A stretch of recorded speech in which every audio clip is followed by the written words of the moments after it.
अरे वा, मनापासून अभिनंदन. तुम्ही आता आई होणार आहात. मग तुम्हाला या गोष्टी माहितीच पाहिजेत. कधी कोणते नियम पाळायचे, गरोदरपणात फक्त पाठीवर सरळ झोपल्याने सुद्धा पोटातल्या बाळाला त्रास होऊ शकतो का? साप पाहिल्यावर काय होईल? खूप प्रवास करू का नको? दिवसभरात रुटीन माझं कसं ठेवू? गर्भधारणेच्या सुरुवातीच्या दिवसात प्रवासाबाबत कोणती काळजी घ्यावी? मळमळ आणि उलट्यांवर कोणता सोपा घरगुती उपाय करावा? नैसर्गिक वेग रोखल्यावर बाळावर माझा काय परिणाम होईल का? तर मग काळजी करू नका. या सर्व प्रश्नांची उत्तरं माहिती करून घेण्यासाठी व्हिडिओ शेवटपर्यंत नक्की बघा. गर्भावस्थेच्या सुरुवातीचे दिवस. गर्भधारणा निश्चित झाल्यावर काळजी घेण्यासाठीचे सर्व उपाययोजना ताबडतोब आपण सुरू केल्या पाहिजेत. प्रत्येक गरोदरपण वेगळे असते आणि लक्षणांच्या बाबतीत इतरांशी कधीही तुलना करू नये. घट्ट कपडे, मोठे आवाज आणि जड शारीरिक क्रिया टाळल्या पाहिजेत. होणाऱ्या मातेने धूम्रपान, अल्कोहोलचे सेवन, उशिरापर्यंतचे जागणे आणि अनावश्यक प्रवासापासून दूर राहावे. गर्भवती महिलांनी लघवीसारखे नैसर्गिक वेग दाबून ठेवू नयेत किंवा लैंगिक संबंध अजिबात ठेवू नयेत. नमस्कार, मी अनघा. मी गर्भसंस्कार विषयीची महत्त्वपूर्ण माहिती मोफत आपल्या सर्वांपर्यंत पोहोचवण्याचा प्रयत्न नेहमीच करत असते. त्यासाठी माझ्या आयुर संस्कार या चॅनलला नक्की सबस्क्राईब करा. तसंच व्हिडिओला लाईक आणि शेअर करायला विसरू नका. आज मी गर्भसंस्कार भाग 2 काळजी गर्भवतीची या विषयावर बोलणार आहे. या व्हिडिओमधील माहिती ही आदरणीय डॉक्टर बालाजी तांबे यांच्या पुस्तकातील संदर्भावर आधारित आहे. चला तर मग जाणून घेऊया गर्भवतीने कोणती काळजी घ्यावी आणि निरोगी बाळासाठी कोणत्या गोष्टी महत्त्वाच्या आहेत. गर्भावस्थेचे सुरुवातीचे दिवस. गर्भधारणेची सुरुवात ही स्त्रीच्या जीवनातील सर्वात अविस्मरणीय क्षणांपैकी एक असते. जेव्हा तुम्हाला पहिल्यांदा जाणवते की तुम्ही गर्भवती आहात, तेव्हाचा तो आनंद शब्दात न मांडता येणारा असतो. मनात आनंदाची लहर असते, पण सोबतच अनेक नवीन प्रश्न आणि धाकधूक सुरू होते. सगळं ठीक होईल ना? बाळ सुरक्षित असेल ना? मुलगा असेल की मुलगी? किंवा जुळी बाळ तर नसतील ना? काही स्त्रियांना त्यांच्या अंतर्ज्ञानामुळे गर्भधारणेची जाणीव लगेच होते, पण बहुतेक स्त्रियांना जेव्हा त्यांची मासिक पाळी चुकते तेव्हाच गरोदरपणाचा संशय येतो. तोपर्यंत गर्भधारणेपासूनचे महत्वाचे 14 ते 15 दिवस आधीच निघून गेलेले असतात. आता घरीच युरिन टेस्ट करून गर्भधारणा निश्चित करणे सोपे झाले आहे. एकदा खात्री झाली की गर्भवती महिलेने ताबडतोब योग्य काळजी घेण्यास सुरुवात केलीच पाहिजे. दुसरी पाळी चुकल्यानंतर एकदा स्त्रीरोग तज्ञाकडून तपासणी करून घेणे आवश्यक आहे. तथापि या काळात शक्य तितकी अंतर्गत म्हणजे इंटरनल तपासणी टाळली पाहिजे. या प्रक्रियेत मदत करण्यासाठी या टप्प्यावर गरोदरपणाची लक्षणे खाली दिलेली आहेत.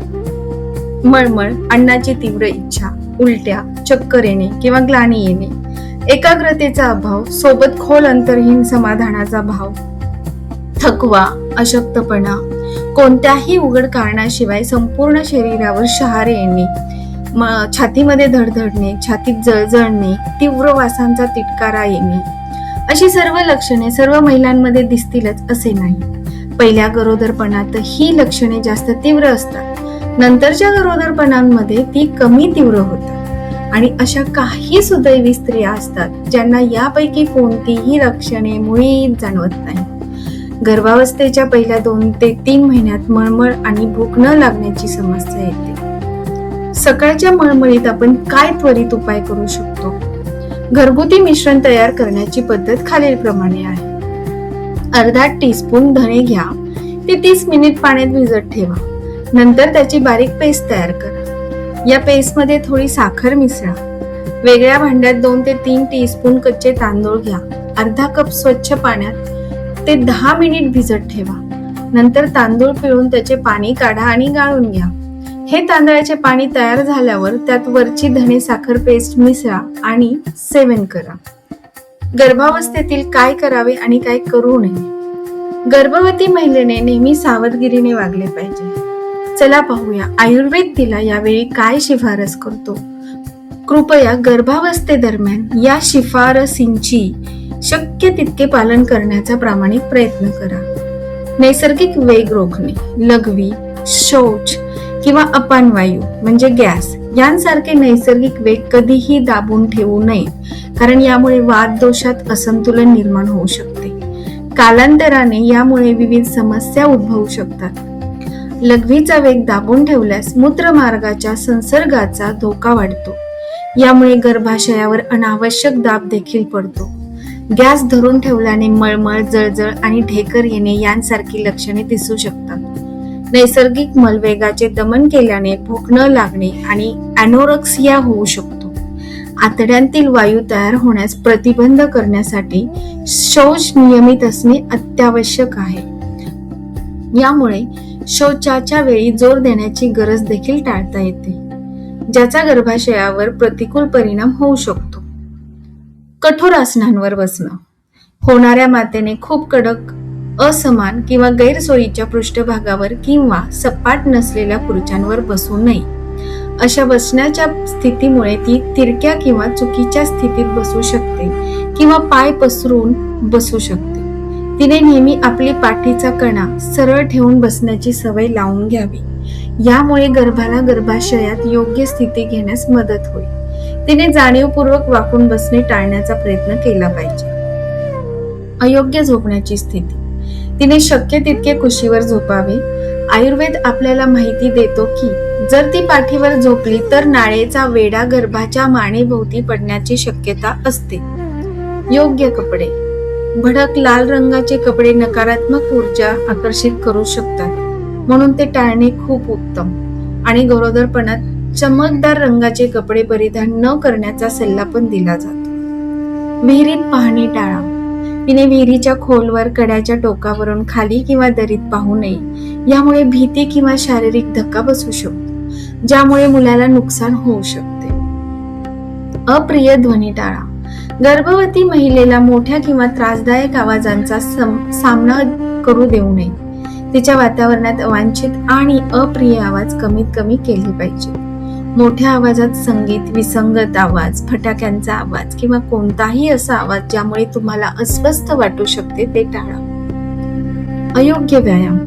अनावश्यक शारीरिक काम किंवा अयोग्य व्यायाम ज्यामध्ये खूप पिळणे आणि वळणे समाविष्ट आहे ते गर्भाच्या वाढीस अडथळा निर्माण करतात. जिम, व्यायाम, जोमदार एरोबिक्स किंवा कष्टाचे पोहणे किंवा जड वजन उचलणे गर्भाला नुकसान पोहोचवू शकते. आहार विषयक काळजी. साधारणपणे अन्न जास्त तिखट नसावे. ते खूप गरम किंवा तिखट देखील नसावे. जर गर्भवती महिला गरजेपेक्षा खूप कमी खाते, अस्वस्थ अन्न खाते किंवा तिच्या अन्नातील घटक पुरेसा जोम देत नसतील तर गर्भाला पुरेसे पोषण मिळणार नाही. आहारात सविस्तर माहिती पुस्तकात नंतर दिली आहे. प्रवासात काळजी. गरोदरपणात खड्ड्यांचा रस्त्यांवर प्रवास करणे किंवा खूप कंपन करणाऱ्या वाहनांनी प्रवास करणे टाळावे. सर्व प्रकारच्या धक्के आणि अडथळे टाळले पाहिजे. प्रवासादरम्यान गर्भवती महिलेला कमीत कमी धक्के बसतील याची खात्री करणे महत्त्वाचे आहे. गर्भावस्थेच्या पहिल्या तिमाहीत महिलांनी लांबचा प्रवास करू नये. गरोदरपणाच्या शेवटच्या 2 महिन्यांसाठी देखील हे खरे आहे. ज्या दरम्यान गर्भाचा आकार खूप वाढलेला असतो, मधल्या 4 महिन्यात गर्भवती महिलेने आवश्यक असेल तरच आणि तिला खूप आरामदायक वाटत असेल तरच प्रवास करावा. अभिघात. पोटावर कोणत्याही प्रकारची थेट दुखापत किंवा परिणाम गर्भाला इजा पोहोचवू शकतात. प्रपिदन. तिने सैल आणि आरामदायी कपडे घालावेत. घट्ट बसणारे कपडे घालू नये ज्यामुळे रक्ताभिसरण अडथळा येईल. पोटाभोवती घट्ट होणारी जीन्स, स्कर्ट आणि पेटीकोट टाळावे. जरी खूप फॅशनेबल असले तरी उंच टाचेचे बूट किंवा सँडल पाठदुखीस कारणीभूत ठरू शकतात आणि म्हणून टाळले पाहिजेत. जसा गर्भाचा आकार वाढतो तसे होणाऱ्या मातेसाठी सरळ मुद्रा राखणे कठीण होते. उंच टाचेचे बूट परिस्थिती आणखी बिघडवतात आणि ते परिधान केल्यावर ती सहजपणे संतुलन गमावू शकते. धूम्रपान पूर्णपणे सोडून दिले पाहिजे. हे शास्त्रीय दृष्ट्या सिद्ध झालेले तथ्य आहे की गरोदरपणात धूम्रपानाचा विनाशकारी परिणाम होऊ शकतो. मुलाच्या मानसिक, शारीरिक आणि बौद्धिक विकासात अडथळा येऊ शकतो. रात्री उशिरापर्यंत जागणे आणि दिवसा झोपणे, विशेषतः दुपारी गरोदरपणात पूर्णपणे टाळले पाहिजे. उशिरा रात्री वात आणि पित्त वाढवतात आणि दिवसा झोपल्याने शरीरात कफ वाढतो. दुपारी विश्रांती घेणे स्वीकार्य आहे, परंतु त्यावेळी खोल झोप घेणे नक्कीच योग्य नाही. गर्भवती महिलेने विनाकारण भटकणे चांगले नाही. प्राचीन आयुर्वेदिक ग्रंथामध्ये असे नमूद केले आहे की यामुळे मुलावर अवांछित मनोवैज्ञानिक परिणाम होऊ शकतात आणि विशेषतः मुलामध्ये अपस्माराची शक्यता वाढते. होणाऱ्या मातेने तिला अप्रिय, त्रासदायक आणि विचलित करणाऱ्या गोष्टींकडे लक्ष देऊ नये. कुटुंबातील कलह आणि नाराजी आणि तिच्या उपस्थित असहमत विषयांवर चर्चा करणे टाळले पाहिजे. अशा चर्चांमध्ये तिने स्वतःला सामील करण्यापासून रोखले पाहिजे. हे महत्वाचे आहे की ती उत्तेजित किंवा रोमांचक पुस्तके वाचत नाही किंवा हॉरर चित्रपट पाहत नाही, ज्यामुळे भीती निर्माण होऊ शकते. न जन्मलेले मूल खूप संवेदनशील असते आणि या गोष्टींचा सहज परिणाम होऊ शकतो. तिने फसवणूक, तणावपूर्ण परिस्थिती, नाखुश आणि अनैतिकता दर्शवणारे टेलिव्हिजन कार्यक्रम पाहणे देखील टाळले पाहिजे.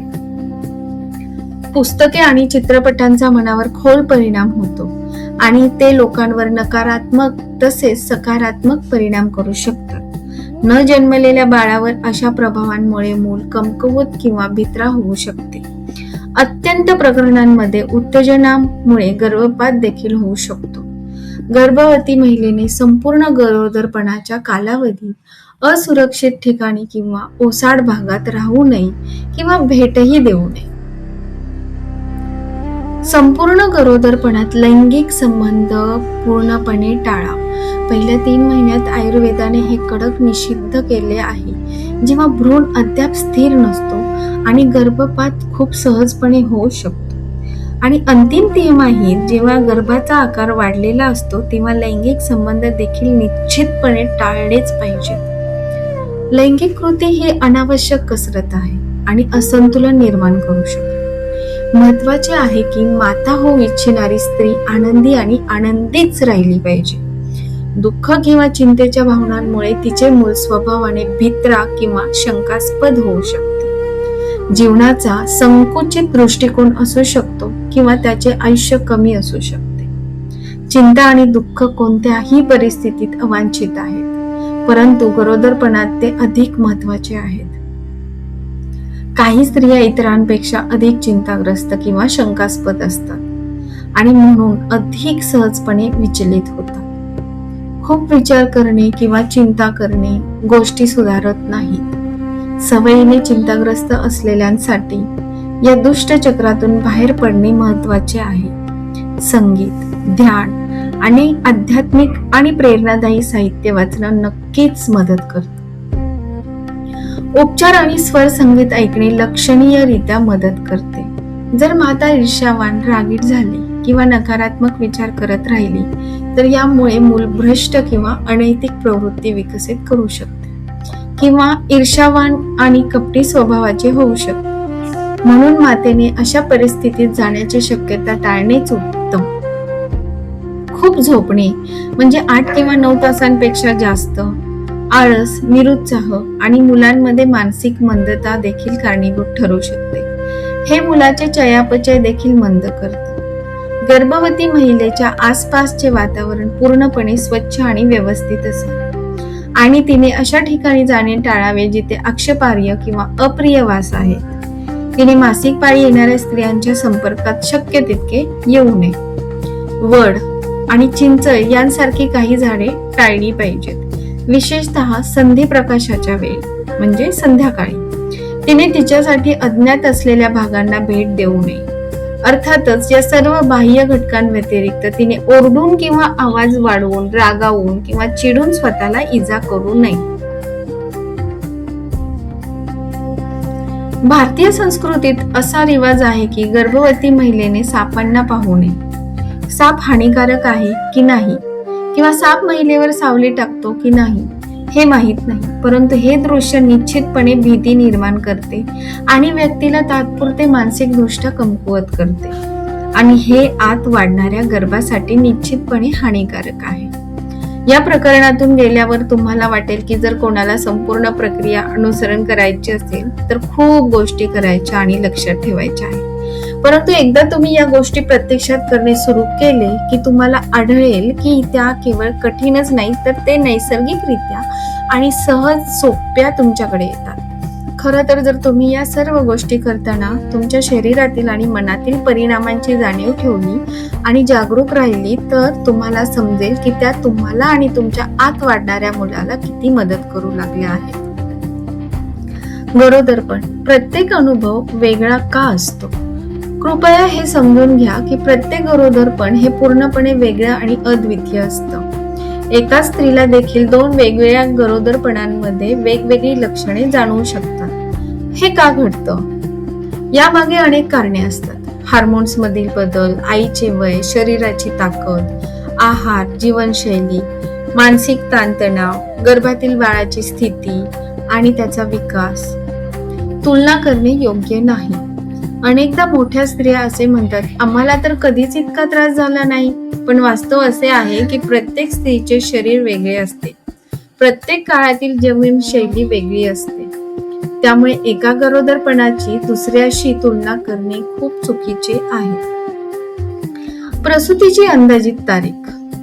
प्रसूतीची अंदाजित तारीख मोजण्यासाठी साधारणपणे शेवटच्या मासिक पाळीच्या तारखेवर आधारित गणना केली जाते किंवा डॉक्टर दिलेल्या EDD चार्टचा वापर केला जातो. ही फक्त अंदाजित तारीख असते. प्रत्यक्ष प्रसूती थोडी आधी किंवा नंतर होऊ शकते. गरोदरपणाचा महत्वाचा काळ. गरोदरपण हा आई आणि बाळ दोघांसाठी अत्यंत संवेदनशील काळ आहे. या काळात विशेष काळजी आवश्यक आहे. संतुलित व पौष्टिक आहार, पुरेशी विश्रांती, हलका व्यायाम, योग, सकारात्मक विचार आणि मानसिक शांतता. डॉक्टरांचे नियमित मार्गदर्शन. आयुर्वेदातील दृष्टिकोन. आचार्य चरक यांनी गर्भवती स्त्रीचे वर्णन अतिशय सुंदररित्या केलेले आहे. गर्भवती स्त्री ही तेलाने पूर्ण भरलेल्या भांड्यासारखी असते, जिला अत्यंत सावधपणे आणि स्थिरपणे हाताळणे आवश्यक असते. याचा अर्थ या काळात स्त्री अत्यंत संवेदनशील असते. तिला शारीरिक आणि मानसिक दोन्ही संरक्षणाची गरज असते. यात कुटुंबाची भूमिका काय असावी? या काळात कुटुंबाचा आधार खूप महत्वाचा असतो. भावनिक साथ देणे, कामाचा ताण कमी करणे, योग्य आहार व आरामाची व्यवस्था करणे, तणावमुक्त वातावरण निर्माण करणे. यात गर्भवतीचा योग्य आहार कसा असावा, काय असावा यावर मी एक वेगळा इंडिव्हिज्युअल व्हिडिओ बनवणार आहे. तो पण तुम्ही नक्की पहा. गरोदरपण हा केवळ शारीरिक नाही तर भावनिक आणि मानसिक प्रवास आहे. प्रत्येक स्त्रीचा अनुभव वेगळा असतो, त्यामुळे समजूतदारपणा आणि सहकार्य सर्वात महत्वाचे आहे. आशा आहे काळजी गर्भवतीची या विषयावरील ही माहिती तुम्हाला नक्की उपयुक्त वाटली असेल. अशाच गर्भसंस्कार, प्रेग्नन्सी केअर आणि हेल्थ संबंधित महत्त्वपूर्ण माहिती मिळवण्यासाठी माझ्या आयुर्संस्कार या चॅनलला प्लीज नक्की सबस्क्राईब करा. व्हिडिओ आवडला असेल तर लाईक, शेअर आणि कमेंट करायला विसरू नका. पुन्हा भेटूया एका नवीन आणि उपयुक्त विषयासोबत. तोपर्यंत पॉझिटिव्ह राहा आणि निरोगी राहा. तुम्हाला काही समस्या असतील, काही क्वेश्चन्स असतील, क्वेरीज असतील तर मला कमेंटमध्ये लिहा. मी नक्कीच त्या प्रश्नांची उत्तरं देण्याचा प्रयत्न करेन. तोपर्यंत पॉझिटिव्ह राहा, निरोगी राहा. धन्यवाद.